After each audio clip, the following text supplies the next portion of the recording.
Hello guys, welcome to Pronouncist, your pronunciation guide. Today we will learn how to pronounce the word shown on the screen, OTTER. First, let's hear its American pronunciation, OTTER.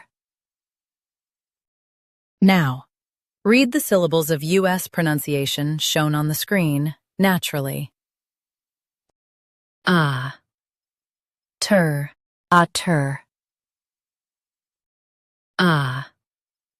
Ter, OTTER. Now, let's focus on British pronunciation of this word, OTTER.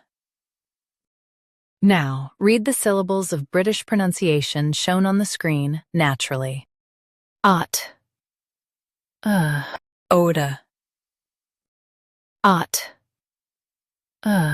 OTTER.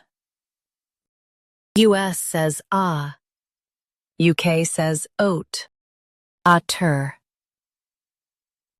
OTTER. Practice repeatedly and you'll soon be able to say this word perfectly.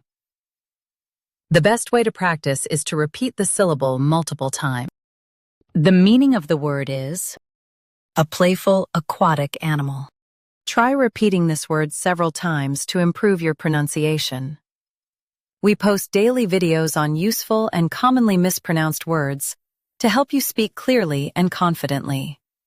Like this video and subscribe to Pronouncist for more pronunciation guides. Thanks for watching us.